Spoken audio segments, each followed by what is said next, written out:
پیدا ہونے سے پہلے نبی کی طرف جو پیٹ نہ کرے اسے علی کہتے ہیں.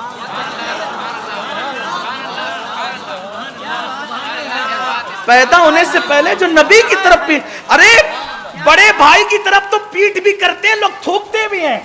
تو یہ جو نبی کی طرف پیٹ نہ کر رہے تھے, لیکن یہ میر بالگرامی صاحب کو آپ ہی مانیں گے نا, اور لوگوں سے بھی یہ خطاب نہیں ہے, ان کے لیے تو قرآن کی آیت پڑھنی ہے. یہ تو اہل عشق سے خطاب ہے نا, ورنہ کہیں گے یہ سادات سگروی کو ہم نہیں مانتے. کوئی بات نہیں, آپ نہیں مانتے تو جتنا آپ قبول کر سکتے ہیں کر لیں, لیکن یہ تو ہم عشق کے بندے ہیں. یہ پیٹ نہیں کرتا, آپ کی طرف چہرہ کرتا ہے. اے محمد آپ جدھر جدھر جاتے ادھر ادھر گھومتا ہے. سرکار نے مسکرا کے کہا کرم اللہ وجہ الکریم, جو مجھ سے چہرہ نہیں پھیرتا اللہ اس کے چہرے کو اور کرم اللہ وجہ الکریم کا اور بزرگیت. ارے بھائی جو بزرگ نہیں ہوگا اس کے لیے کہیں گے نا کہ اللہ اس کو بزرگی دے, اللہ اس کو خوبصورتی دے. یہ اور کا مطلب کیا ہے؟ کرم اللہ اس کے چہرے کی بزرگی بڑھا دے. ارے پہلے سے تھی تبھی تو کہا بڑھا دے, تو پیدا نہیں ہوئے تھے بزرگی تھی.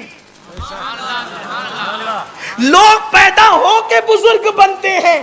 علی اس بزرگ کو کہتے ہیں جس کی بزرگی کا اعلان رسول اللہ نے پیدائش سے پہلے کیا تھا. کرم اللہ وجہ الکریم, اللہ اس کے چہرے کی بزرگی کو اور بڑھا دے. یہ پیدا ہونے سے پہلے حضور نے کہا تھا, یہ اس میں کتاب میں موجود ہے. نبی کا چہرہ دیکھا, علی کا چہرہ.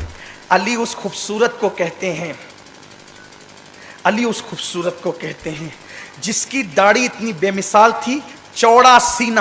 ذرا سن لے, اب چہرہ بھی سن لے. چوڑا سینہ, بھرا ہوا بدن, میانہ قد, گول چہرہ, بھویں دونوں آپس میں ملی ہوئی, داڑھی اتنی گھنی کہ پورا سینہ اس سے چھپ جائے, وہ سینہ بے کینہ چھپ جائے.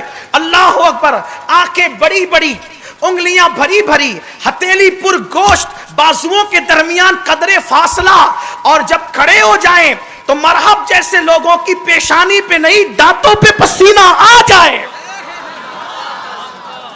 کبھی زنجیر ہلتی ہے, کبھی در کانپ جاتا ہے. علی کا نام سن کر اب بھی خیبر کانپ جاتا ہے. نبی کا چہرہ دیکھا, علی کا چہرہ دیکھا, امام حسن کا چہرہ دیکھا. حسن کا چہرہ یہ تھا, کہتے ہیں بخاری شریف کی حدیث ہے, سب سے زیادہ نبی کے خاندان میں اگر کوئی رسول اللہ کا مشابہ تھا تو وہ حسن ابن علی تھے. امام حسن بہت مشابہ تھے. اللہ اکبر. میرے امام نے کہا ایک سینے تک مشابہ, ایک وہاں سے پاؤں تک اس نے سبتے, ان کے جاموں میں ہے نیما نور کا. یعنی کہ حسن مجتبیٰ کو دیکھ کر ان کو یہ تصور ہوتا ہوگا کہ ایک ذات بڑی ہے اور گویا کہ اس کا بچپنا بھی گود میں بیٹھا ہوا ہے. اور حسین کتنے خوبصورت تھے, حسین کتنے خوبصورت تھے. دلائل النبوہ میں لکھنے والے مصنف نے لکھا ہے کہ حسین اتنے خوبصورت تھے کہ رات کی تاریکی میں جب چاند نہیں ہوتا, ستارے نہیں ہوتے, رات کے اندھیرے میں قافلے والے امام حسین کے چہرے کی روشنی میں چلتے نظر آتے تھے. ان کے چہرے کی روشنی میں چلتے نظر آتے. ان چار چہرے کو دیکھا, بی بی تو پردے میں تھی. چار چہرے دیکھ کر کے حضور نے کہتے ہیں چلو آؤ, ثم نبتہل, آؤ دعا کریں گے.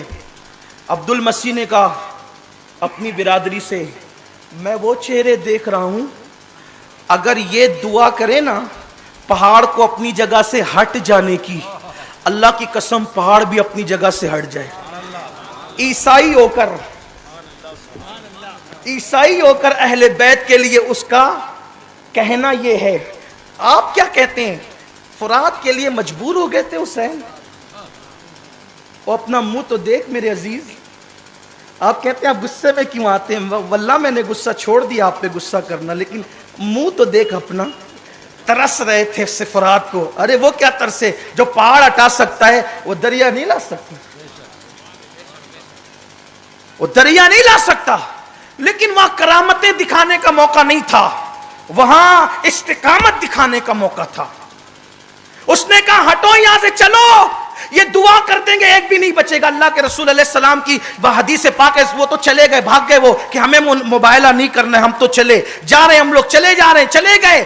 آقا فرماتے ہیں اگر وہ موبائلہ کر لیتے اور میں دعا کرتا, میری دعا پر میرے یہ آمین کہہ دیتی, آمین کہہ دیتی, تو سرکار فرماتے ہیں وہ نجران کے سارے پادری ہی نہیں مرتے بلکہ پورا نجران ہلاک ہو جاتا. نجران کے درخت بھی ہلاک ہو جاتے, جانور بھی ہلاک ہو جاتے, چرند پرند بھی ہلاک ہو جاتے, پورا نجران کا نام و نشان مٹ جاتا. اور یوں ہی ہلاک نہیں ہوتے, ان کے چہرے سور اور بندر کی طرح کر دیے جاتے.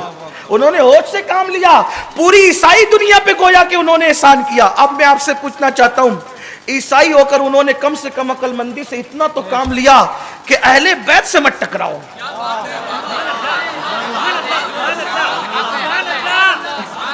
اہل بیت سے مت ٹکراؤ. ان کے ہتھیار تو دور کی بات ہے, ان کی آمین ہی تباہ کر دیتی ہے. اور جب تباہ کرتی ہے تو ایسے نہیں کرتی, چہرے بھی پہچانے نہیں جاتے, ایسے تباہ کر دیتی. اپنی نسلوں پہ رحم کرو, اپنے آپ پہ رحم کرو. تو اللہ تعالیٰ نے یہ دوسری آیت, تیسری آیت مبارکہ, اللہ تعالیٰ ارشاد فرماتا ہے تیسری آیت میں, قُلْ لَا أَسْأَلُكُمْ عَلَيْهِ أَجْرًا إِلَّا الْمَوَدَّةَ فِي الْقُرْبَى. یہ پارہ نمبر 25 سورہ شورى آیت نمبر 23.